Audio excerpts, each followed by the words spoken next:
예, 안녕하세요. 클릭트의 정덕금이라고 합니다.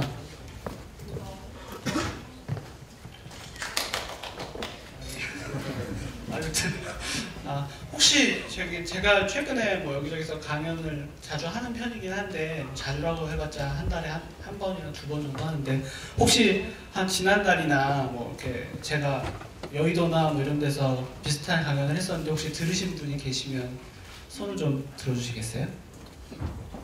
한 분 계시는군요. 들으신 분은 뭐 좋으셔도 좋습니다. 뭐 전에 했던 거랑 아마 비슷한 내용인데 조금 더 추가된 내용일 거라 좀 죄송해서 미리 한번 확인하고 싶었습니다.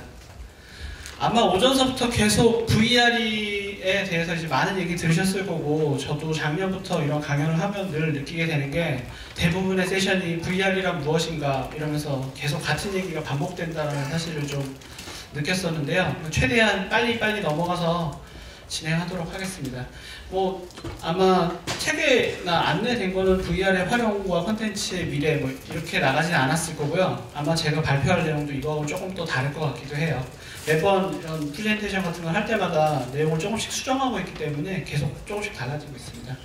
그냥 간단히 VR에 대해서 아주 그냥 간단히만 스킵하고 넘어가면, 뭐 등장한 지 얼마 안 됐고 최근에 뭐 굉장히 핫하고, 저기 처음에 저쪽에 보시는 것처럼 옛날엔 이렇게 테이프로 칭칭 감았던 물건이었는데 3년 만에 이렇게 아주 멋진 물건으로 바뀔 정도로 최근에 21세기에 들어와서 엄청나게 핫한 물건이 되었죠. 그리고 그건 아마도 이제 아이폰 등장 이후에 핸드폰의 부품 가격들이 엄청나게 싸지면서 대부분 부품의 구성이 겹치는 VR 기기이기 때문에, 이 같은 아이디어는 사실 1990년대에도 있었고 그 이전에도 많이 있었지만 현실화시키기 어려웠지만 이제 금전적으로 가능해졌기 때문에 이제 뭐랄까요, 가능해진 부분이 있는 거죠.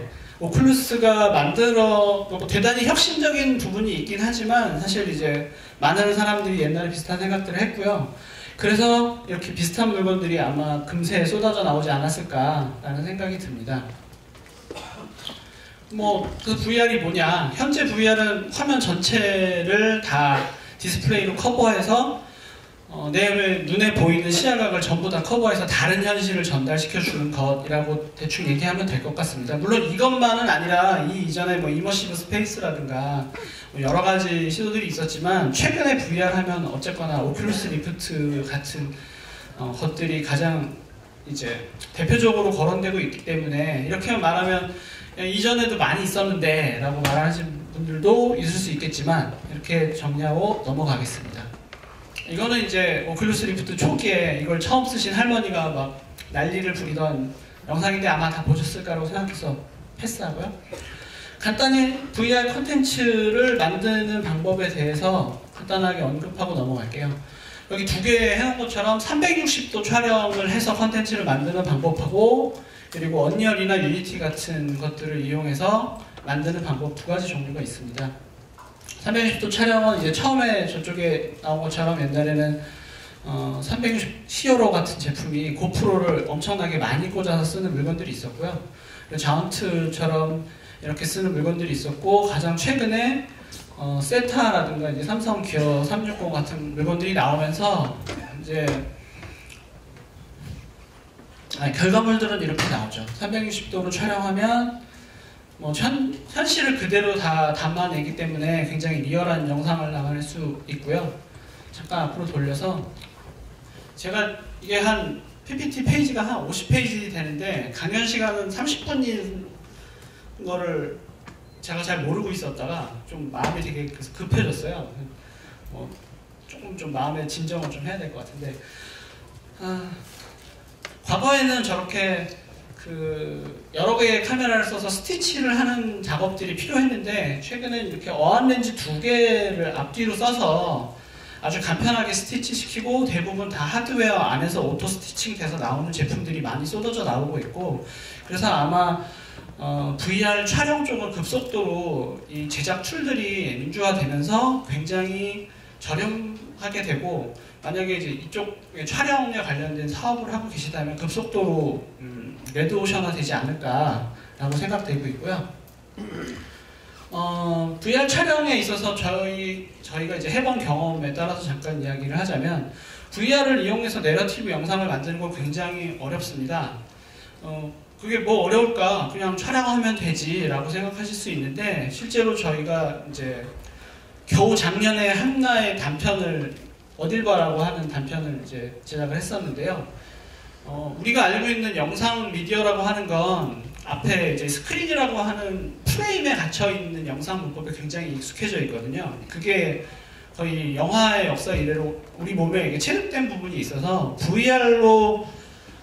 VR은 내가 그 공간에 들어가서 내 주변의 360도를 감상하게 되는 것이잖아요. 그러니까 대부분의 VR을 체험하시는 분들은 VR의 뒤쪽을 돌아볼 수 있다거나 옆쪽을 돌아볼 수 있다는 사실을 인지시켜 드리기 전까지 거의 인지를 못해요.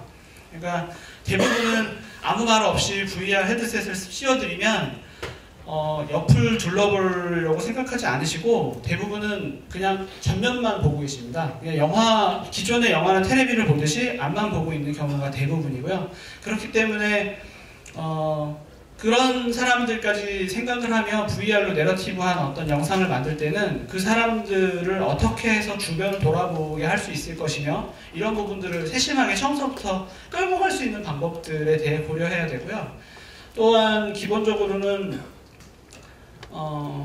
뭐랄까요, 이제 그 영상의 정보량이라고 말해도 될지 모르겠는데 내가 앞에 TV 스크린을 보고 있는 건 그 화면만 보면 되는 것인데 VR은 그 작은 프레임을 보는 게 아니라 내 주변 360도 전체에서 위아래를 포함해서 전부 다 어떤 이벤트든 일어날 수 있는 거거든요. 그렇기 때문에 기존의 영화처럼 감독이 자기의 의도를 가지고 영화를 편집하거나 시점을 바꾼다거나 하는 게 VR 내러티브에서는 불가능해요. 그래서 그런 부분들을 어떻게 해야 하는가에 대한 고려가 반드시 필요하고요. 결국은 VR로 어떤 내러티브를 전달하려고 할 때 꼭 촬영뿐만이 아니라 예를 들어 언리얼이나 유니티를 가지고 VR 콘텐츠를 만들 때는 반드시 새로운 기존에는 존재하지 않았던 1인칭에 굉장히 오리엔티드된 어떠한 그런 새로운 영화 문법을 발명하거나 발견해야 되는 필요성이 있습니다. 이 영화는 아직 저희가 공개는 하진 않았는데요. 이 영화는 굉장히 이제 좁고 그 이동이 없는 상황을 상정하고 만든 거고요. 잠깐 더 얘기하자면 이거에 이제 시나리오를 쓰는데 한 2달에서 한 3달 정도가 걸렸고 촬영은 하루 정도밖에 안 걸렸습니다. 왜 그러냐면 영화 스태프분들과 이제 작업을 했는데 시나리오 쓰시는 분은 시나리오에 내러티브가 아니라 독백 같은 거를 넣으세요. 근데 VR 영화를 볼 때 이게 독백인지 옆에 있는 사람이 말하는 건지 구별할 방법이 전혀 없거든요. 물론 여러 가지 뭐 소리에 이펙트를 걸어서 한다든가 여러 가지 방법들은 있는데, 그리고 보통 영화처럼 1인칭이었다가 3인칭이었다가 뭐 풀샷이었다가 뒤로 빠졌다가 이런 것들이 불가능합니다. 내가 그렇게 됐을 때 그런 상황들을 자연스럽게 인지시키는 게 특히 내가 1인칭의 시점에 들어갔을 때 잠깐 어색하기 때문에 이런 부분에 대한 연구는 충분히 많이 필요하다고 생각되고요. 그래서 잠시 320도 촬영의 장단점에 대해 말씀드리자면, 우선 장점부터 말씀드리면 이제 현실을 그대로 담아낸다는 장점이 있고, 그리고 점점 더 제작 시간이 덜 들고 있고 비용이 낮아지고 있습니다. 그리고 점점 더 쉬워지고 있죠. 하드웨어가 발전하면서 대부분의 360도 촬영은 기계와 소프트웨어에 의존되는 부분이 굉장히 많아요. 그래서 전 세계적으로 그 촬영 기술이 극단적으로 말하면 평준화되어 있다. 소프트웨어와 하드웨어의 발전에 똑같이 따라 올라가는 경향이 있고요. 단점은 콘텐츠 자체의 해상도가 낮을 수밖에 없고요. 그리고 아직까지 스티치나 그런 포스트 프로세스가 필요하고, 볼만한 콘텐츠를 제공하기 위해서는 4K 이상의 해상도가 필요하기 때문에 4K만 해도 볼만하다 정도의 해상도지 실제로 되게 깨끗하고 훌륭한 이미지를 제공해 준다라고 말하기는 힘든 상황이고요. 그리고 상황에 따라서 포스트 프로세스 하는데 시간이 많이 걸리고, 체험자는 촬영한 카메라가 설치된 위치에 고정되어서 이동이 불가능한 콘텐츠밖에 만들 수 없습니다. 물론 자동차 같은 거에 이동시키면서 찍어서 이동하는 것들은 가능하지만 이 의미는 내가 내 자의에 의해서 어딘가로 이동하는 것들은 프로그램이나 뭐 이런 거에 도움을 받지 않고서는 불가능하다라고 말씀드릴 수 있을 것 같습니다. 아까 잠깐 말씀드렸는데 VR에 맞는 영상 문법이 아직 발명 또는 발견되지 않았습니다. 그리고 뭐 이거 잘 아시겠지만 리얼타임 3D 엔진의 유니티의 스크린샷이고요. 이 화면은 저희가 경주 VR 뮤지엄이라고 기어 VR 런칭 타이틀로 만들었던 화면을 넣었고요. 이건 이제 유니티고, 그래서 리얼타임 3D 게임 엔진의 장점은 사실 여기 계신 분들 다 잘 아실 것 같고, 실제 공간을 다 3D로 만들어내기 때문에 게임 만드는 것과 똑같은 공수가 들고 그만큼 돈이 많이 들고 그만큼 시간이 많이 들고 비용이 많이 드는 문제가 있고요.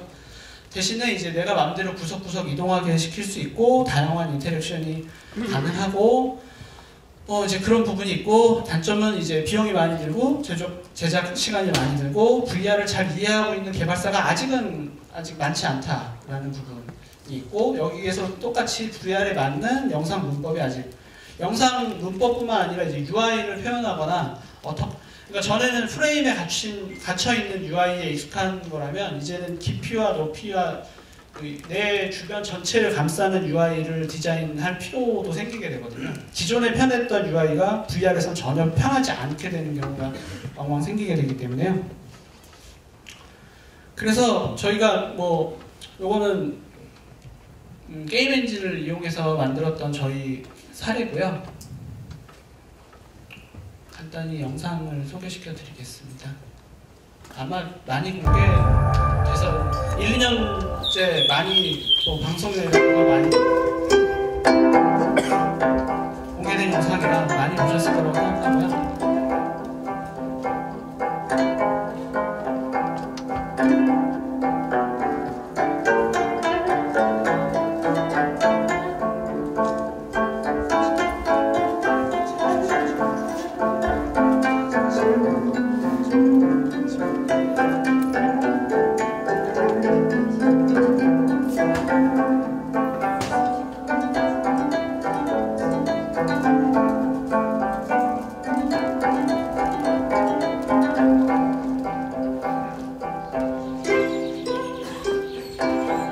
말씀드린 것처럼 유니티를 가지고 만들었기 때문에 유적에 이것저것을 제 마음대로 이동하면서 관람할 수 있다는 장점이 많이 보셨을 거라고 생각해서 스킵하겠습니다. 그리고 그 다음에 작업한 건 이제 바로 이어서 안동의 오견정사를 3D로 유니티 3D로 다 만들어서 기어 VR용 콘텐츠로 만들었고요.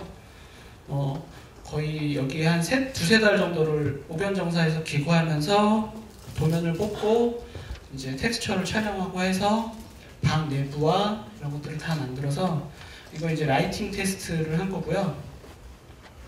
요거는 약간 이제 이건 몇 시쯤일까나 아무튼 새벽 느낌으로 라이트를 테스트 해봤고요.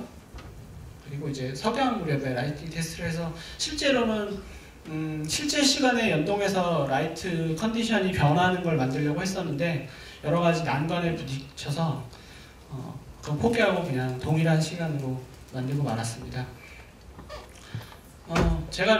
저희가 이제 앞에 이런 컨텐츠를 만들었어요 라고 이제 계속 좀 설명을 드릴 텐데, 이게 이제 끝에 저희가 만든 무선 VR 스트리밍 솔루션이 왜 등장하게 됐는가에 대한 어떤 복선 같은 거라 좀 그냥 봐주세요. 이거는 저희가 3년 전에 베르길리우스의 통로라고 삼성 플라톤 미술관에 처음으로 VR을 가지고 전시를 했었던 거고요. 그때는 오큘러스 리프트 DK1밖에 없었습니다.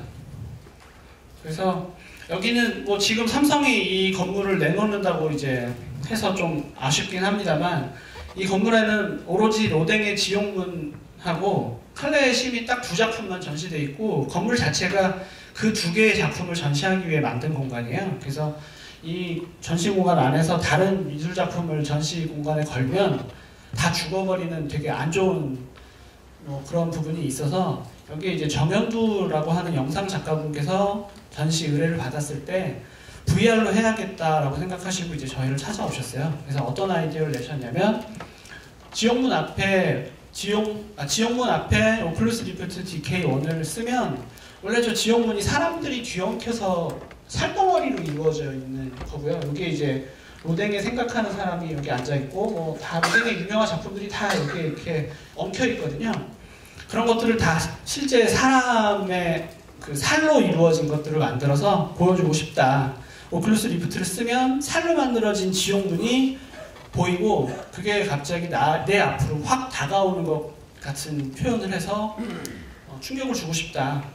그래서 실제로 누드 모델들을 섭외해서 다 각도의 이제 포즈를 취하게 한 다음에 그 사람들의 그때 이제 3D 스캐너를 빌릴 돈은 없었고 그래서 이제 사진으로 다 찍어서 그걸 3D 모델로 변환해가지고 전부 다 이어붙여서 이제 이렇게 만든 거죠. VR의 판도를 바꿀 이제 앞으로 등장할 신기술들인데 뭐 포지셔널 트래킹이 있고 아이 트래킹과 같이 해서 이제 포비티드 렌더링이 있고 그리고 이제 VR 무선화 솔루션 이렇게 세 가지 기술들이 이제 곧 등장했거나 등장하고 있는 기술들인데요. 간단히 포지셔널 트래킹은 지금 현재 오큘러스 DK2 이후에 등장한 오큘러스 제품에는 이제 다 카메라가 들어있고 바이브 같은 경우에도 라이트하우스라고 해서 위치를 추적하게 하기 위한 장비들이 들어있죠. 그게 이제 포지셔널 트래킹 디바이스들이고요. 이런 부분들은 기존에 이제 영화 쪽에서 특히 많이 사용하던 기술이었죠. 반지의 제왕에서 골룸은 이제 실제로 배우가 다 연기하고 있는 걸 모션 캡처를 해서 CG로 표현하는 것들이고요. 이거는 이제 노이텀이라고 하는 중국 회사가 만든 뉴런 퍼셉션이라고 하는 센서 시스템인데 기존에 엄청나게 비쌌던 이런 시스템들이 지금 현재 100만 원 미만 수준으로 급속도로 밑으로 내려오고 있는 건 아무래도 이제 VR 쪽으로 다 어떤 시장 방향을 잡고 있어서 그런 게 아닌가라는 생각이 듭니다. 그리고 포비티드 렌더링에 대해 잠깐 설명드리자면 포비티드 렌더링은 우리 눈이 가진 특성이 전방에 약 2, 3도 정도의 아주 좁은 영역에만 시신경이 몰려 있어서 그 외의 부분들은 적당히 뇌가 알아서 보관을 하거나 구멍 뚫린 부분도 엄청나게 많아서 되게 엉성하게 보고 있습니다. 이제 포비티드 렌더링은 실제로 사람이 보고 있는 건 이렇게 보여요. 요 앞에만 이렇게 보이고 옆에는 엄청나게 엉성하게 보이는데 우리는 전체를 깨끗하게 보는 이유는 끊임없이 눈동자를 움직이고 있기 때문이죠. 그래서 이러한 사람 눈의 특성을 이용한 렌더링 방식인데요.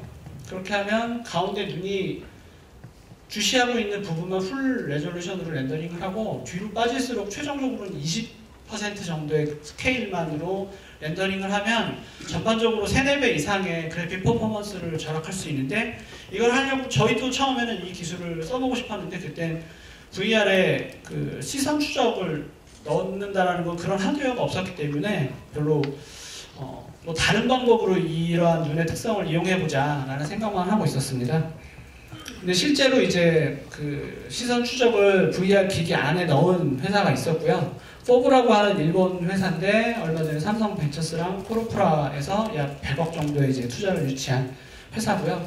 이 제품은 이제 실제로 포비티드 렌더링에 테스트를 해볼 수도 있고 저도 개인적으로 해봤었는데 굉장히 그 효과가 뛰어나서 깜짝 놀랐었습니다.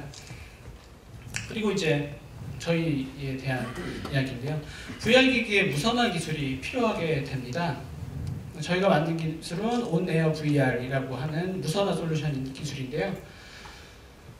이 사진하고 세 가지 사진을 다 비교해서 보시면 이거는 이제 오큘러스에서 신제품 신기술을 체험해주고 있는 사진인데 한 가지 특징은 옆에서 스텝이 다 줄을 잡아주고 있다는 겁니다. 실제로 저도 해봤었는데 저 줄이 이제 확 당겨지는 경우도 많고 결국은 저 줄이 굉장히 불편해서 안전사고뿐만 아니라 이제 줄 자체가 엄청나게 거치장스러워요. 이 부분은 좀 간단히 설명드리자면 지금 현재 VR 기기는 PC용 VR 기기랑 모바일 VR 기기로 이제 두 가지로 나눠지는데 PC용 VR 기기는 PC의 그래픽 카드 퍼포먼스를 풀로 사용하는 아주 고성능의 그래픽을 뽑아낼 수 있는 반면에 대신 이제 성능을 위해서 케이블을 쓸 수밖에 없는 부분이 있어요. 그러니까 헤드 마운트 디스플레이를 좌우를 둘러봤을 때 영상에 바로바로 반영되게 하기 위해서는 고속의 USB 케이블과 그리고 영상을 전송하기 위한 HDMI 케이블이 필요하게 되죠. 아마 1.4 이상의 스펙을 갖춘 케이블이 필요하게 되고요. 그렇기 때문에 대부분의 회사들은 이제 무선화가 불가능하다고 생각하고 있는 상황이었어요. 그리고 이제 모바일 VR 기기들은 아시다시피 기어 VR처럼 안드로이드를 쓰고 있어서 그래픽 퀄리티는 굉장히 낮지만 케이블이 없어서 들고 다니면서 아주 손쉽게 VR을 체험시킬 수 있고 아주 편리해서 저는 개인적으로는 제일 좋아하는 VR 기기는 기어 VR입니다. 그래서 어떻게 생각하면 그러면 두 개의 장점을 합쳐서 PC에서 그래픽을 렌더링해서 모바일 VR로 영상을 전송시키면 두 개의 장점이 완벽하게 합쳐진 훌륭한 물건이 나오는 거 아닌가? 라고 대부분 쉽게 생각하실 수 있는데 아직까지 그런 제품이 시장에 나와 있지 않은 이유는 그런 기술이 일반적으로 불가능하다고 여겨져 왔기 때문이에요. 왜냐하면 조금 더 설명드리자면 HMD 안에는 IMU 센서라고 해서 이제 모션을 읽어드리는 센서가 있는데 걔가 이제 내 고개의 움직임을 추적해서 그거에 반영해서 영상을 화면에 뿌려줘야 되는데 그때 반응해야 하는 속도가 0.02초 안에 바로 영상이 반영되지 않으면 여러분들 아마 카드보드들을 많이 사용해 보셨을 거라고 생각하지만 내가 고개를 돌리고 잠시 후에 영상이 따라오게 되는 현상이 생기게 돼요. 그래서 오큘러스와 바이브와 이제 플레이스테이션 VR 같은 아주 고급의 기기들은 대부분 그 0.02초, 그러니까 20ms의 반응 속도를 전부 다 클리어할 수 있게 된 기기들이고요. 그 외에 이제 싸구려 기기들은 그런 성능을 내지 못합니다. 그런 기기들을 쓰게 되면 이제 그냥 제자리에 있는 컨텐츠만 써도 멀미를 느끼게 되고 그런데 이제 와이파이를 통해서 영상을 그런 식으로 전송시키게 되면 일반적으로 발생하는 그 리턴 타임이 약 100ms 정도 발생하게 돼요. 이제 0.1초의 그 반응성을 가지게 되는 건데요. VR에서 0.1초의 반응성이라는 건 거의 VR에서 쓸 수 없는 정도의 반응성이거든요. 그래서 대부분의 회사들은 고성능의 VR 기기는 전부 다 케이블을 채용하고 있을 수밖에 없는 부분이 있죠. 아니면 아까 설명하신 것처럼 솔론처럼 올인원으로 PC를 다 HMD 안에 때려박거나 그렇게 하는 방법밖에 없다고 생각했고요. 저희가 이제 이 기술을 만들게 된 이유는 아까 여기서 보여드린 것처럼 케이블을 없애고 싶었다. 그리고 이제 VR의 최대 단점은 안에서 쓰고 있는 사람은 되게 재밌지만 옆에서 보고 있으면 되게 바보 같거든요. 뭘 하고 있는지도 알기가 힘들고 보통 이제 외부 디스플레이를 빼면 동그랗게 두 개가 화면에 출력되고 있는데 저희는 그 VR을 하고 있긴 하지만 최근에 VR 때문에 이제 이름이 오르내리는 회사가 되긴 했지만 기본적으로 돈을 벌고 있는 거는 뭐 인터랙티브 컨텐츠나 뭐 이제 그런 어떤 솔루션들을 만드는 쪽으로 하고 있어서 이런 부분 저희가 이제 어트랙션 사이트나 이런 데 저희가 응용하고자 하는 이제 솔루션을 만들 때 필요한 기술이라고 생각했어요. 그리고 이제 왜 그런 생각을 하게 됐냐면 2년 전에 일본의 미토시에 가면 미토 타워라고 하는 시립 미술관이 있습니다. 거기에 가면 이제 저희가 역시 정현두 작가랑 30m 정도의 복도를 오큘러스 리프트 DK2랑 노트북을 가지고 30m 복도를 실제로 걸어가면서 VR을 체험하는 뭐 요즘 많이 나오고 있는 그 보이드 VR 같은 거를 이제 저희가 재작년에 전시를 했었어요. 그걸 하면서 노트북을 짊어지고 VR을 체험한다는 게 얼마나 말이 안 되는 것인가를 이제 체험하게 되었어요. 이 전시는 30m 정도 되는 복도에 바다에서 주워온 쓰레기를 다 장식하고요. 오큘러스 리프트를 쓰고 노트북을 짊어지고 저 위를 걸어가면 이 천장에 설치되어 있는 초음파 센서들에 의해서 내 위치를 추적해서 실제로 30m 복도를 내가 걸어가면 그 안에는 자연 속의 오솔길로 보이게 되는 프로젝트였습니다. 그래서 이건 이제 원래는 후쿠시마의 자연을 그대로 재현하고 싶었으나 문제가 있어서 아키타의 자연을 비슷한 풍광이라고 해가지고요. 아키타의 자연을 VR 속에 구현했고 30m 복도의 포지셔널 트래킹을 구현해야 했으며 그때 이제 오큘러스 DK2는 책상 위 정도밖에 포지셔널 트래킹을 할 수 없었기 때문에 그걸 해결하기 위해서 이제 초음파를 쓸 수밖에 없었고요. 그리고 실제 사물과 가상의 사물을 일치시켜야 한다는 요구 조건은 거대한 쓰레기 더미를 오큘러스 리프트를 쓰고 보면 그게 바위로 보이고 철봉은 나무로 보이고 그래야 하는 필요가 있었고요. 그리고 이제 가장 문제가 3개월간 안정적으로 운영이 보장되어야 한다. 먼저 패스하고요. 네, 영상입니다.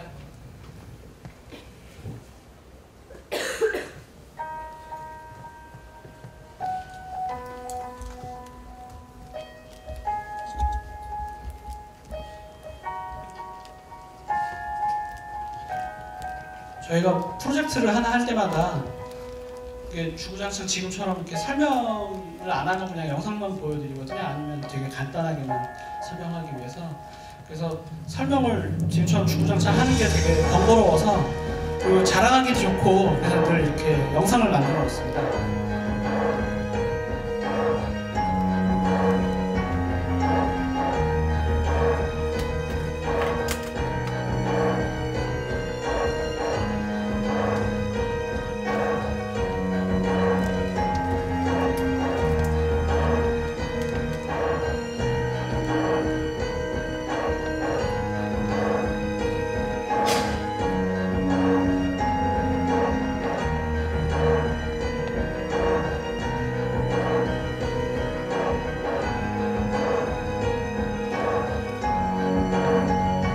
저 안에 보면 나비가 날아다니는 화면이 좀 있으면 나올 텐데요.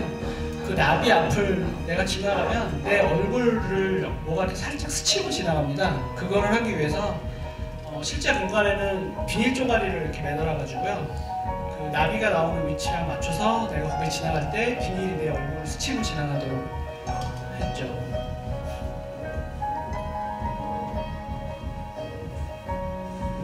예, 지금 지나간 비닐이 나비 역할을 해주는 비닐입니다.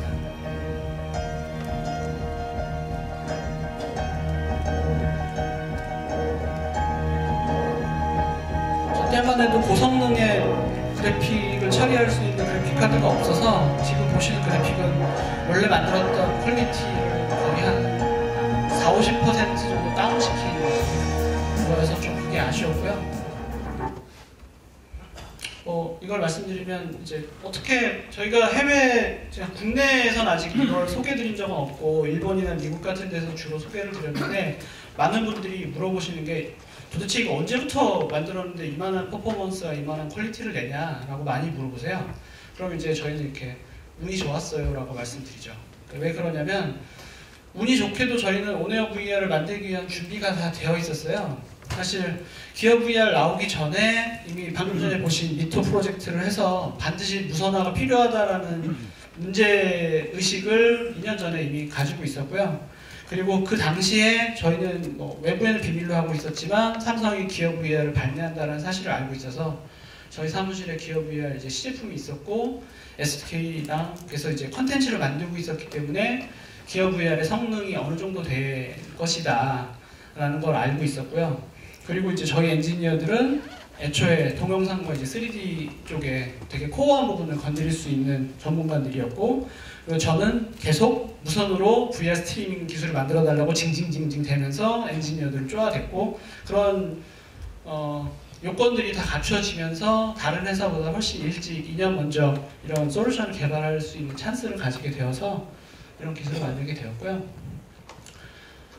저희가 만든 세계 최초라고 말해도 좋을 것 같아요. 아직 이런 걸 다른 회사가 만들고 있는 걸 본 적이 없으니까. 우선은 최근에 이제 저희가 이걸 보여주면 우리나라에서는 아직 잘 모르시지만 해외나 일본이나 미국 가면 이거 타임워프를 응용했구나 라고 이제 다들 이야기를 많이 해주세요. 타임워프는 기본적으로 네트워크상에서 작동되고 있는 건 아니지만 저희가 독자 기술로 네트워크상에서 어싱크로너스 타임워프를 이제 고속으로 처리할 수 있도록 만든 기술이고요. 그리고 당연히 이제 영상을 스트리밍으로 보내는 거라 반드시 기어 VR이 필요한 게 아니라 아이폰에서도 할 수 있고 영상을 받을 수만 있으면 기본적으로 그렇기 때문에 카드보드나 다 지원할 수 있는 기술이고요. 단지 지금 저희가 기어 VR을 제일 좋아하고 기어 VR의 성능이 가장 좋기 때문에 현재 기어 VR을 지원하고 있는 거고요.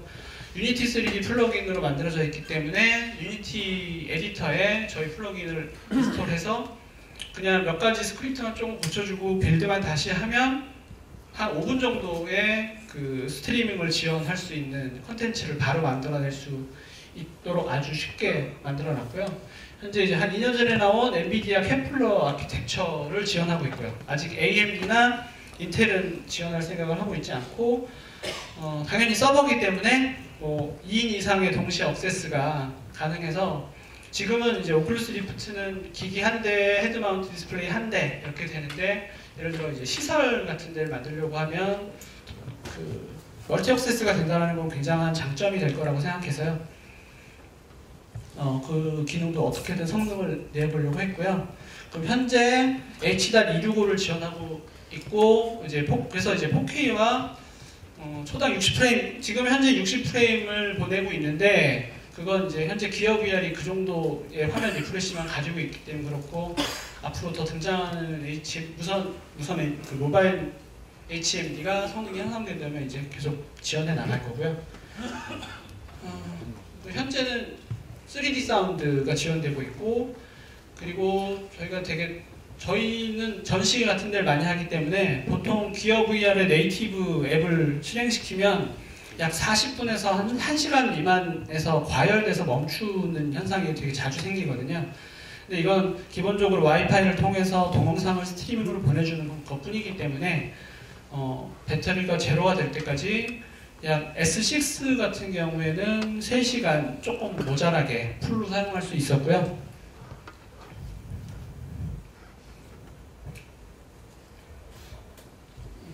사실 이 영상은 작년에 10월에 과천과학관에서 미토에서 썼었던 기술을 그대로 사용해서 석굴암 실제 크기의 돔을 만들어서 그 안을 이동하면서 체험하는 걸 만들었던 거고요. 이거는 사실은 저희가 만든 에어 VR을 사용한 사례는 아닙니다. 원래 그렇게 하려고 했었는데 시간이 부족해서 여기는 그냥 저희가 만들었던 석굴암 기어 VR 컨텐츠랑 위치 추적하는 정보를 믹스해서 실제로 걸어 다닐 수 있게 만든 거고, 에어 VR하고는 좀 무관한데 그냥 소개해드리겠습니다.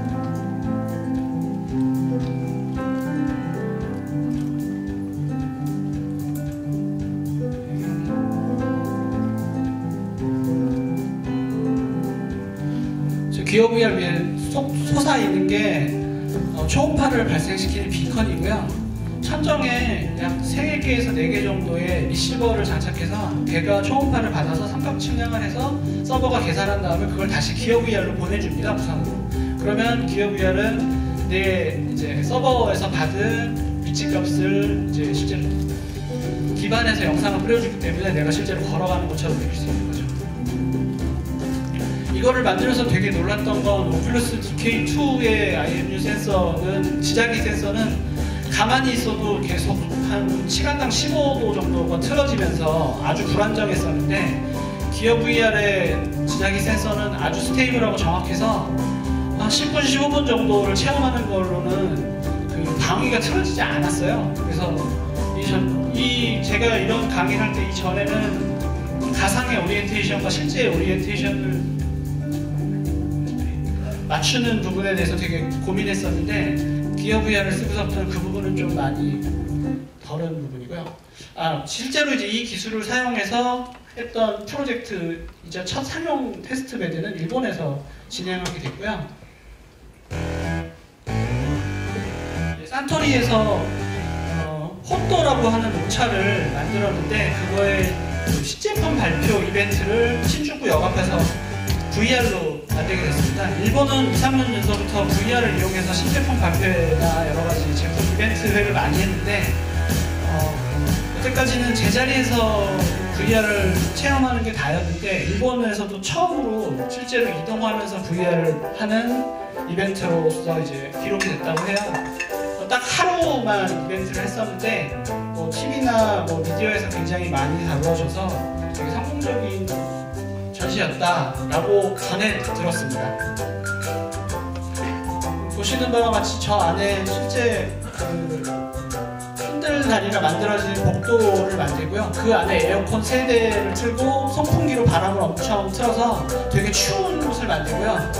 다리를 건너가서 그 앞에 있는 전자레인지에 따뜻한 음료를 받아서 마신다라고 하는 기획이고요. 실제로 저 다리의 길이가 한 10m 정도 됐기 때문에 10m를 이동하려고 하면 기존의 PC 케이블, 오큘러스 리프트 같은 케이블을 사용하는 HMD를 할 수 없어서 일본 쪽에서 저희 쪽에 거꾸로 컨택이 들어왔습니다. 이런 걸 하고 싶다고.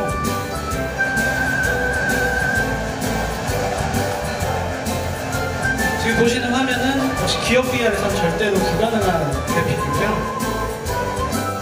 기어 VR은 저런 눈발이 날리는 표현을 하기 굉장히 어려워요.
일본 미디어에서 저희 기술에 대해 여러 매체에서 다뤄주었고요.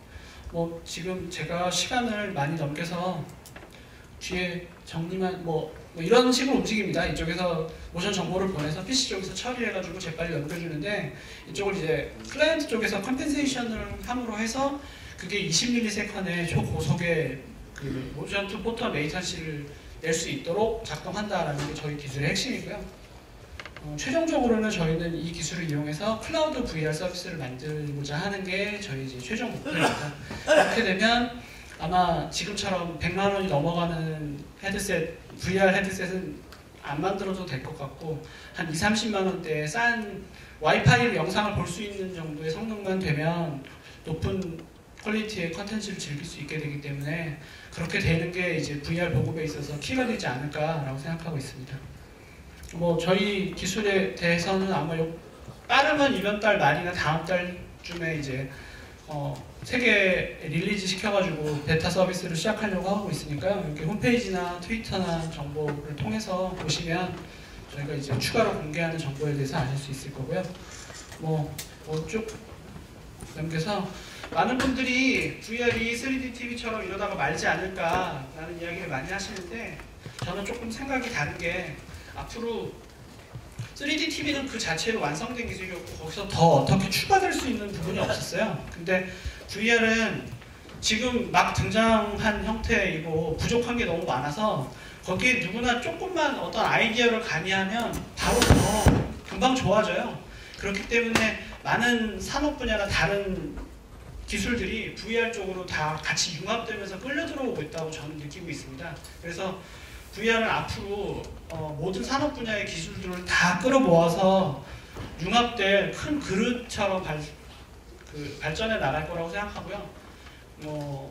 결국은 인간의 뇌의 감각을 대체하는 방향으로까지 발전하게 되지 않을까라고 생각하고 있습니다. 감사합니다.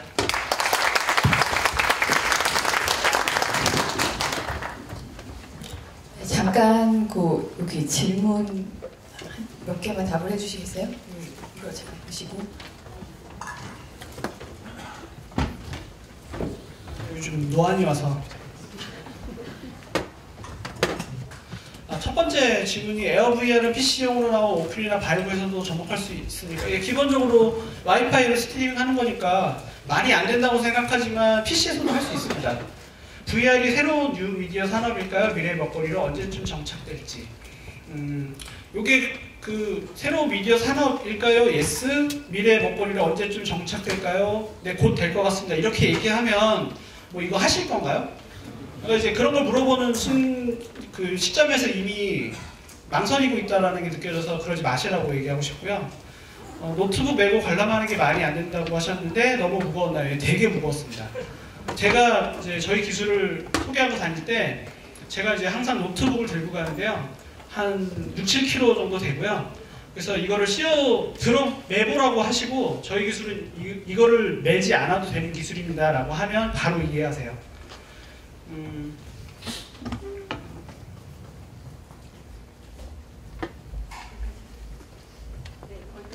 네, 뒤에 밑에 세 가지 질문이 있는데 이건 제가 대답드리기 좀 그럴 것 같고. 감사합니다. 네.